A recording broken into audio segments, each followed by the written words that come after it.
Ара ақта тариф этмеге азырмыз. Студияда мен Султан Истакаева чалышам. Хайырлы ақшамлар. Қырымда сургун этелген халықларының хатыра күніне бағышланған мерасимлер насыл кечежек. Бұ ақта бүгін Жемхуриетте конфессияра шурасының топлашуында музакере кечерілді. Беледей идарелерде мемориал абиделерге чечеклер қойылажақ, байтақта ось юрегінде атыш яқ адлы акция кечерілежек. Эсас мерасимлер Бақчысарай районында Сюрен демір yol станциясында планлаштырыла. Сергей Аксенов қайдеткеніне көре ярымада территориясында чешет миллет векілері муабетлікте яшайлар. Бұл мирасыны сақламақ бізім эсас вазифеміздір. Апрель 25 күні президент тарафындан имзаланған емір ақтада хатырлатты. О вақыт тарихи адалетлік яныдан тікленілді. Сонында Қырым елбашчысы 18 майыс күнінің хатыра мирасимлерінде епісі милетлер, вединлер, векілері иштирак етмесі мұйым деп қайдетті. Указ нашего президента, который был 21 апреля 2014 года, поставил точку в этом спорном вопросе в той части, что признал незаконным в данном случае аморальным депортацию крымчан, которая происходила по национальному признаку. Пострадали все народы, больше всех крымско-татарский народ. Қырым Девлет шурасында сүргінлік құрбанларының хатырасына аңдылар. Топланғанлар фаджалы күнні Қырым татар халқы Қырымдан сүргін етілгені хатырладылар.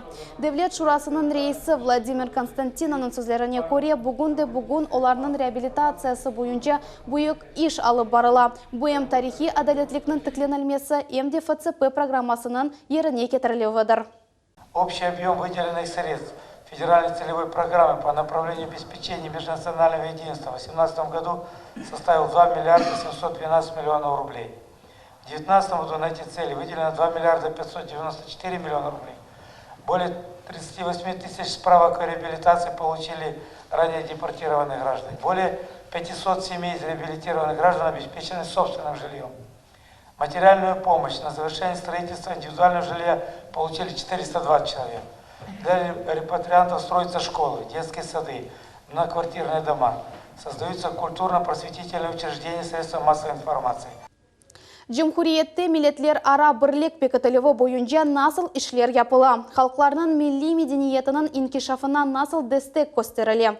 Президент Эмірі Амилге кечірілігі черчевесінде не япылды?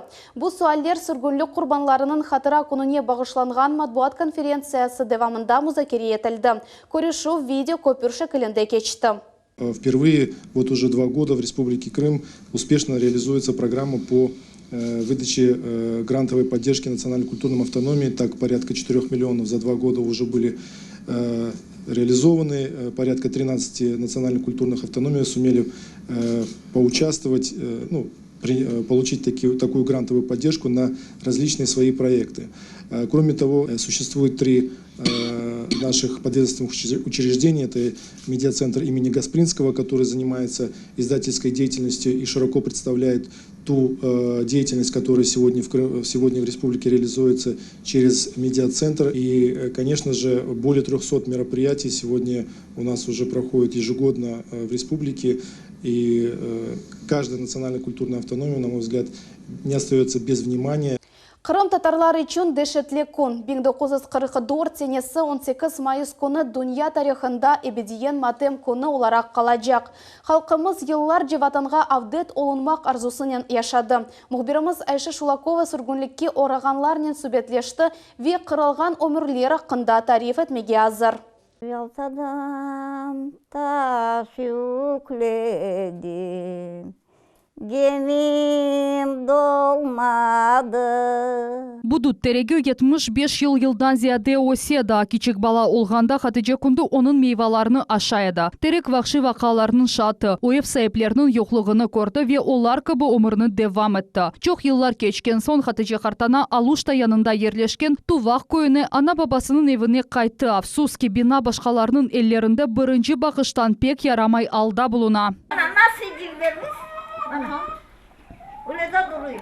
18 Mayıs kununun adiselerini Hatice Kartana pek yaxşı hatırlay. 10 yaşında еді. Kızçıkны yakınlarının beraber vagonlarga yüklep gurbetlikке yolladılar. Alyada eşelonlarda berilgen çürük balık şorbasının dadı ağzında tura. Şu sebepten balık aşamayım dey. Sabah saat 6'da sak kapıyorlar.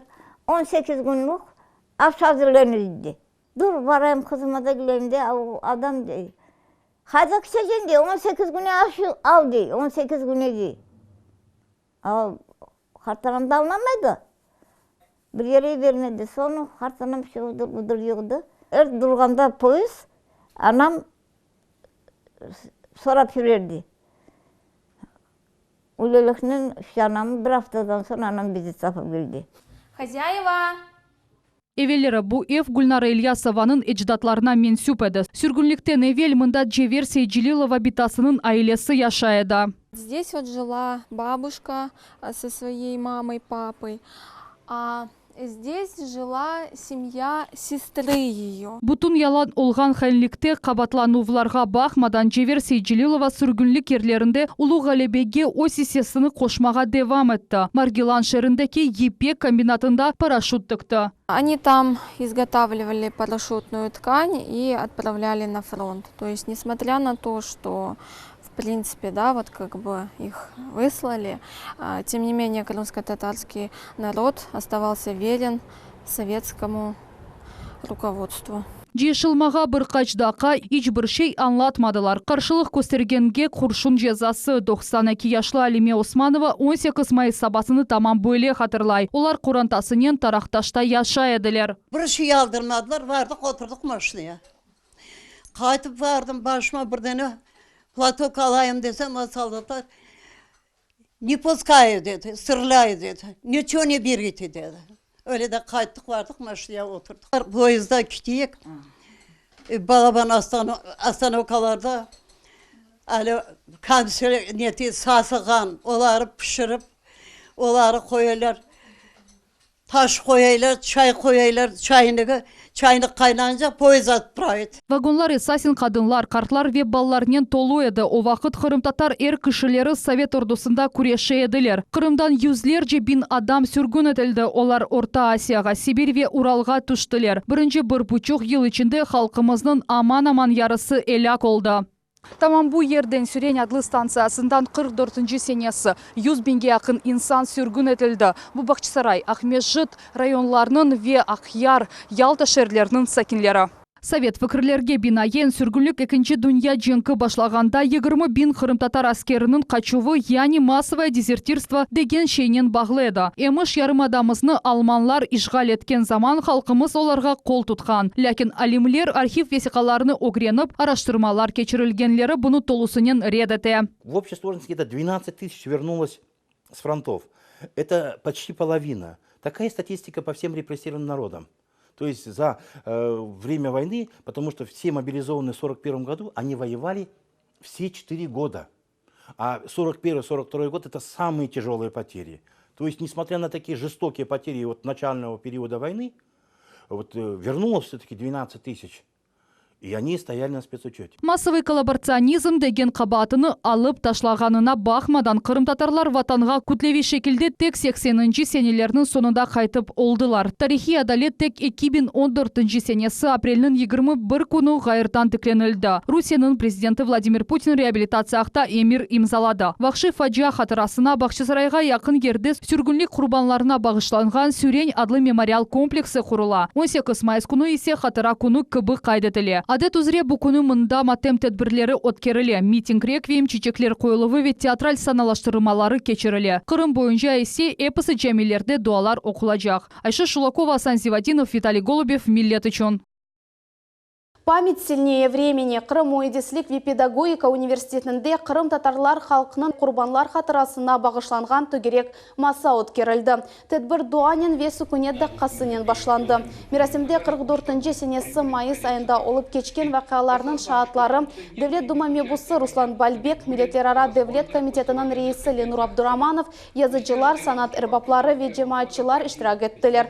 Кырым тарихтчилері есе сүргүнлүк ве ондан сонки девір ақта марузаларнен чықышта булындылар. Чоқ ел кечкен сон ақиқат сеслендірілді. Ярымадаки тамыр халқ сүргін етілігінің себебі Совет ордусының Туркияге ұжымға азырлануының бағлы екен. Часть исторического истеблишмента сосредоточилась на лживой теории вины. Мол, это расплата за вину. Потом, правда, начали понимать, что о какой вине говорить, когда многие даже не придумали иногда для народов, в чем же они виноваты. Это я не собираюсь комментировать лжеисторию, я говорю то, в чем я убежден. Подлинная причина депортации – это геополитические события. Сүргінлік дәвірінде веоның нәтижесінде Қырым татар халқының бұйық қысмы әлек олды. Беңлерде адамлар yolda өлген еділер. Оларны көммеге де вақыт етішмейді, чүнкі трен yolını девам етейді. Согласно последней предвоенной переписи 1939 года в Крыму насчитывалось более 1 миллиона человек, 1 126 000. На 1944 год во всем Крыму осталось всего 379 000 человек. По сути, это население одного города было сосредоточено на территории всего Крыма. Devlet Дума мебусы Руслан Бальбек қайдеткеніне көре бұ қорқыншылы ведешетлі вақайлар әрбір қырымтатар айлесіне тәсір етті. Оларны ұнытмасақ, қатырласақ, ватанымызда яшамаға ве инкишаф етмеге мақсадымыз олажақ. Эта вот боль неутихающая как раз-таки и взывает к истинной истории, к очищению вот от тех мифов, которые до сих пор, к сожалению, вентилируются. И я думаю, как мы только получим все-таки культурологическую экспертизу, мы сумеем с вами действительно вот один из мифов развенчать и дать вот историю, правдивые факты, которые позволят нам двигаться вперед. Сергей Аксенов иш зияретінен Ялта шәрінде болынды. Ерлі сәкенлер оларны мирақландырған суалерні сеслендірділер. Бірінші объект Суворовская соқағындаки 15-ші санлы чоқ квартиралы эв олды. Ялта сәкенлері Қырым елбашчысына евнің тамиры ве она қаршы территориясының абаданлаштырылығы ақта тариф еттілер. Сергей Аксенов мемориет ве шәрлелер арасындаки кері бағының мойымлігі де қайдетті. Нас слышат, и это работает. Если уже начинаем хотя бы общаться, мы сегодня говорим, есть понимание, когда это будет сделано, какие-то вещи. Все сразу, даже я с Прездновым, я не решу сегодня все вопросы, и к вечеру не будет все отремонтировано. Я просто говорю, первый раз что их... здесь уже хорошо. Да я-то здесь регулярно, я просто на каждый дом не могу появиться. То есть здесь может быть первый раз, то есть как бы на доме, то есть, но в общем-то я здесь регулярно бываю. Поэтому вот мы хотим договориться о системе отношений, постоянной, в результате которой вот такие вопросы, там, что ремонт козырьков, они и так должны решаться на месте, то есть вот будем говорить в общении с вами. Сергей Аксенов яқын вақытта қыздыру тарифінде олған келешмемезліклеріні чезмеге кереклі ақтада қатырлатты. Бұндан дағайры бинада шит одаларыны тамир етмек ве су ақызған дамны йоқ етмек керек. Должна управляющая компания, координирующую роль, по крайней мере, то есть оказывать содействие людям, обратились. Вы же к городу прямой имеете отношение. Коллеги, есть же проблемы же у вас, наверное, нет здесь по общению с республиканскими, территориальными органами? Нет. Контактируют все? Конечно. Ну так чего, пригласили сразу, ваша роль координирующая. Пригласили, сели, посчитали, почему такая разница. Ну это час вопрос просто. Вот час сняли, да. У людей сомнения пропали, по крайней мере. Либо если неправильно, если неправильно, то привели, скорректировали. Ну это же просто вопрос общения. Вы, во-первых, добейте до понедельника, давайте вот мы договоримся. Вот вам персонально, раз вы здесь...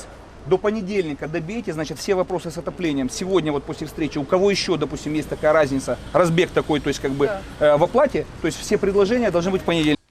Диварлар куфленген пенжерелер сынық бинанын огы ешілген. Кезлевдеки ятаханянын 200-ден зияды сакины боле манзараны күн көрелер. Ерле мемурлар есе бинаны аляда қазайы деп танымадылар. Адамлар йыллар девамында капиталь тамир япылмасы артындан чапқалайлар. Меселены ос незаретіне Сергей Аксенов да алды. Ама вазиет денішмей. Бұл вазиетні бұзы мұхбірлерімізде огренді. Бу ятаханенын окорынышы чоқтан мушкул алда. Әрбір яғмырдан соң бетон плиталары уфала ве парча-парча олып ерге түшем. Адамлар ата бу ерден кечмеге қорқалар. Крупская соқағында ерлешкен бина бутун кезлевге белі. Бірінші бақыштан bu evде адамлар яшамаған кыбы көріне. Сынған пенжерелер, дыварда куф, чатлақлар, ахафлы теллер. Амма более шарайте 200-ден зияде адам яшай. Ремонт общежития. Это временная мера. И вот эти вот все 50 лет, вот сколько мы живем, все ремонтные работы делались силами жильцов. У нас главная проблема – отсутствие душа. Люди вынуждены греть воду, как вот тут видно, и принимать душ вот в таких вот условиях. Обращаюсь к нашим властям, помогите нам сделать наши условия жизни лучше, потому что у нас маленькие дети, они дышат вот этим грибком. Қырым Русия эркянына кірген сон бу ерде капиталь тамир кечирилди. Бинаның дамыны ве сыжак темин эткен системасыны деништирдилер. Апрель айында Сергей Аксенов Кезлевде чыкыш топлашуы кечирди. О заман Кырымда ел башчысы бір ай давамында бу бинаны тешкирмеге авале берген edi. Мы обратились в правительство и ожидаем поддержки из федерального бюджета. Общий объем бедствия по переселению из аварийного жилья – это более 1000 квартир. К сожалению, этих средств в республиканском бюджете в полном объеме нет. Когда этот вопрос будет решен на федеральном уровне, он будет решен, в том числе и для Евпатории. Шер ел башчысынын муавини бу ятакханелер эпсы тамир боюнча жумхри программага кирсетилди. Пара айрылды, иштер кечириле, биналарда вазият нормальдыр деп ишандыра. Нет, они не признаны аварийными, и там переселять, там, если там, значит, крайне, это, там, где у них души были, где они мылись, и там, понятно, что усиление конструкции. Это проекты есть, но пока ждем средства. В прошлом году средства не были выделены, в этом году тоже пока не выделены, но обещают. Ерлі сакинлер сабыреті боле шарайты яшамаға мечбурлар. Мемурларының сөзлеріне ве әрекетлеріне көре, оларының башқа ерге көчірмейджеклер. Наджи Исаева, Руслан Минаев, Герай Абдулаев, Миллет үшін. Қырым татарлар үшін фаджалы күн. Франко адына китапханесінде ачылған сергіде акс олынды. Бұл ерде инсталляциялар, графика ве акварель ишлері, амели суслю санат есерлері ве Қырым ұсталарының фоторесімлері тақдим етілген. Сергіде бізі мұхберлеріміз де болынды.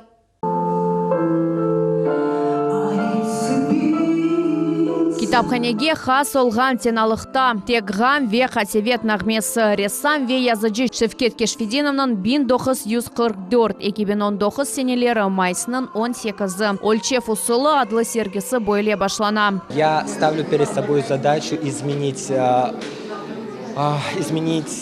сознание тех людей, которые наблюдают за этим со стороны других национальностей. И, конечно, мне хочется, чтобы это был способ изменения в некоторой степени и культуры, и подхода к искусству. Мында типик Қырым татар айлесіні өрне кетіріп, ресімлер ве фотолар ярдымынен сүргін етілген халқының янығы ве қар хасеветі ифаде етеле. Бұ іште муэлиф өзінің айлеви архивлеріні де құланды. Наш основной посыл – это, конечно, антигеноцид. Мы против войны, мы против тех репрессий, которые случились со всеми народами. И, конечно, основной акцент мы делаем на крымских татар. Замечательно, во-первых, буклеты, которые невозможно сейчас вам озвучить в текстовой материал, в котором отражены исторические персонажи, которые реальные персонажи. Кто-то примет эту выставку, кто-то нет. Может быть, по-своему какие-то претензии будут. Но то, что он двигает это в свою идею, то, что он воплощает их в реальное исполнение, это очень важно. Бұл вақияларны өзжесіне дуймақ ве сергіні көрмек имканы Франко адына китапханесінде июнның 5-не бар. Епсы істегенлер үшін қапулар ачық. Эльмас Аблакимова, Виталий Голубев, Миллет үшін. Сақ шерінде фаал инсанлар хатыра скверінде реставрацион ишлеріні кечерелер. Шер сәкенлері тамам бұ ерден сүргін етілділер. Тезден мында Қырымның чевре сызықларынан абиде пейда олажақ. Бұл лейха әмелге кечірілі вақта бізі мұхберіміз София Шукурова тариф етежек.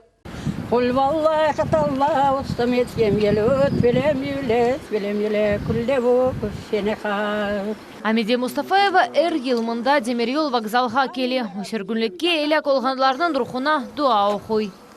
Еркері çıkayım bunda.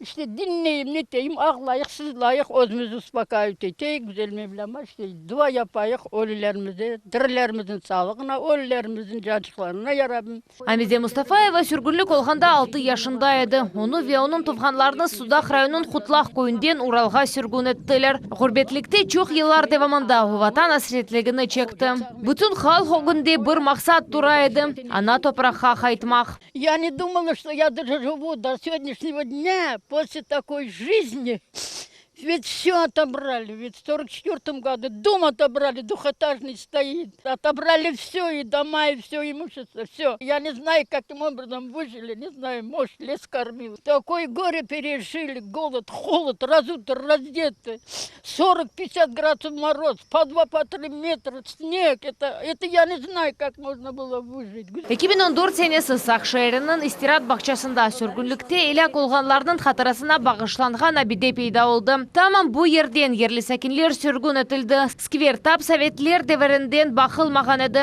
Шымды есе ярым ел içinde бу ерден ішті. Абиданы вес скверны реконструкция етмек ғайысы ерлі файлжелерге айт Арсен Корук мимар. Комплекс лейха üzerinde кечкен сенеден берлі чалышты. Абиданын шекілі Қырымның чевре сызықлары кібі олачақ.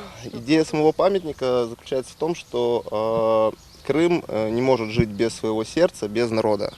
По задумке 18 числа ориентировочно начинает цвести сакура, которая будет высажена за памятником, которая заполнит разрыв, тот разрыв, который произошел 18 мая 1944 года. Шымда эвелки хатараташ ерінде бетон темел қойылды, оны гранит или қаплажақлар. Бүтілейха үшін 1 миллионға яқын пара керек. Я хочу, чтобы восстановилась историческая память.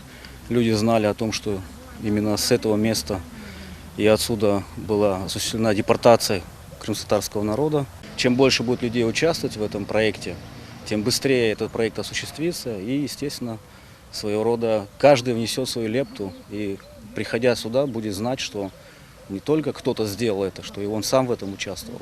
2014 сене апрелінің 21-інде Русия президенті Владимир Путин Қырымдан сүргін етілген халықларының реабилитациясы ақта емерім залады. Енді сақ шерінде емді қатыра тимсали пейда олacak. Память, она еще и выразилась в монументальности самого сквера. Мы должны воспринимать от старшего поколения, чтобы ее передавать дальше детям, чтобы этого дальше не повторилось. Поэтому вот эти мероприятия завтра будут, скажем, на этом месте, на сквере. И я думаю, что мы пообщаемся с старейшинами, пообщаемся с людьми, которые пережили это. И просто с сакчанами разделим эту горькую минуту совместно, потому что горе, как говорят, лучше переносить вместе. 18 майыс күні бүтін Қырымда олғаны кібі сақ шерінде матем тедбірлер кечірілежек. Жәмелерде намазлар қылынажақ, sonra эпысы істегенлер сүрен мемориал комплексіне yol алажақлар. София Шукурова, Герай Абдулаев, Миллет үшін. Бүгін Қырым Муэдислик педагогика университетінің студенттері талаққа кечірділер. Олар Абдал мезарлығының территориясыны чешіт чөпліктен, құру пұтақлардан ве япрақлардан темізледілер. Мезарларны ве башташларны тәртіпке кетірділер. Бөле темізлік әнді әйі аняне олды, оны елда бір кере кечірелер. Ве Қырым татарлар ичун матем күні сайылған 18 майыснен бағлайлар. Мы каждый год 17 мая приезжаем сюда на Абдал с нашими студентами, со студентами Крымского инженерно-педагогического университета. Сразу хочу поблагодарить всех, кто откликнулся. Огромная благодарность вам. Это наши студенты исключительно. То есть они, хоть и в такой месяц, да, Рамадан, идет пост, жарко, все хотят пить. Есть, но они сегодня с нами, основная масса держит ораза. Гонолилер егірімге яқын мезарны тәртіпке кетірділер, бұ еріні оттан ве тікенектен темізледілер. Бір саатлық іш девамында яшлар мезарлықтан бір оба чөплік чықардылар. Мне кажется, нужно молодежи нашей прививать любовь к предкам, уважение. Завтра 18 мая и черный день в календаре истории нашей нации. Келечекте екімлер олажақ студентлер Қырым татар халқының сүргінлік құрбанларына аңдылар. Дорога длиною в жизнь тамам бойле серлевалы реквием Георгиевский адына Тыбби академиясында кечірілді. Мирасим насыл кечкені ақта Ише Шулакова біле. Вот это вот мой отец, Абхаиров Сейдали. 31-36 год. Сейдали Абхаиров Қырым Тибет институтының бірінші мезунларындан бірі. Женктен evvel Албат районындаки көйлерді эким оларақ чалышты. 39 сенесі Қызыл Орду сыраларына чағырылды. Женк еллары чешы тарби қысымларда госпиталь взводында реберлік етті. 42 сенесі Ростов вилаятында иждешлерінен эсирлікке оғрады. Ләкин анда да арби эсирлерні тедевиледі. В 1945 году они были освобождены. Когда их освободили, им предложили, вы можете ехать в любую страну на свое усмотрение. Но они были настолько патриотично настроены, что он снова вернулся в Крым. Он не предполагал, что он пока был в плену, пока он воевал за свою землю, его семья, его народ были депортированы. Тибет институтының Қырым татар мезунлары арасында Улу Ватан жеңкінің иштиракчилері аз дегіледі. Подпольщик олып чалышқанлар да бар. Мисал олара Хатыже Чапчакчи жеңк еллары о партизанларға иляч керекли шеви муин весиқалар ташыды. 43 сененің күзінде фашистлер тарафындан атып өлдірілді. Дорога длиною в жизнь атлы программа «Реквием». О Кырым татарлар ватандан сүргүн этилгеннин 75 жылыгына багышланды. Onun teşkilatçıları Tibet Академиясынын 4 студентлері. Более акция энди 3-чү керекси өткөрүлө. Показать несчастные судьбы тысяч людей. Также здесь представлены вещи, которые пережили эту депортацию, оригинальные, и фотографии людей, которые также обвинились предателями Родины и были депортированы в Узбекистан. Это дети, женщины, старики. Экспозицияда Кырым харитасы айры ерде тура, бу ерде шер ве көйлердин тарихи адлары кырым татар тилинде белгиленген. На протяжении всей истории пытались все-таки поменять название крымско-татарских населенных пунктов, и тем, что наша медицинская академия славится тем, что большое количество иностранных студентов, поэтому я считаю, что хоть таким образом весь мир увидит частичку нашей трагедии. У нас предки тоже были депортированы в 1944 году, в чеченский в Казахстан. Я чувствую эту боль вашу, также чувствую все ваши трагедии. Күн девамында Тибет Академиясынын баш бинасында истегенлер тамыр халкынын тарихында кара сайфе деп сайылган деврнын тәфсилатлары акта малумат ала билелер. Бу тедбир фоторесимлер, весикалар ве шаатларынын хатырлавлары ярдымынен жанландырылган тарихтыр. Айша Шулакова, Магомед Нестуров, Миллет үчүн. Ақярнын Нахимов районына кірген Мамашай көйіндеке хатыра гранит плиталары ғайрыдан тікленілді. Бойле аваляны Ақяр губернаторы Дмитрий Овсянников берді. Энвер Мамуддиновды ярдым көстерді. О Ақяр деп адландырылған Қырым татар бірлешмесінің рейсі ола. 8 күн эвелсі Ғалибе күні арфесінде белгісіз адамлар абедіні ағыр біршенен орып дағыттылар. Хатырлатамыз, абеде 1960 сенелері ерлештірілген еді. Ама майысының 9-ына оны янылатқан еділер ве 2 гранит плита да қоштылар. Оларның үстінде женкте еляк олған 64 ерлі сәкенлерінің ады yazılды. Олардан 57-сы Қырым татарлар еді. Школа безопасности деп адландырылған ярышларының Жумхури басамағы Ахмеджит районында Толбан, яғни Апушки көйінде кечті. Ярышлар Қырымның чешіт шерлерінден келген мектеп талебелері арасында кечірілді. Евелкі басамақларының нәтижелері бойынша ең көчлі 9 тақым сечілді. Ғалиплер Ярымаданны Адыгеяда региональ севиеде тақдим етежеклер. Основным этапом школы безопасности является эстафета, на которой детям показываются основные навыки пожарно-спасательного дела. Вторым этапом это полоса выживания, где основная наклонность идет на аварийно-спасательное дело в горной местности, оказание первой домедицинской помощи. И третье это комплексно-силовые упражнения. Бүгінге бұл эпосы хаберлер Миллет телеканалындан айырылмаңыз, хайырлы ақшамлар.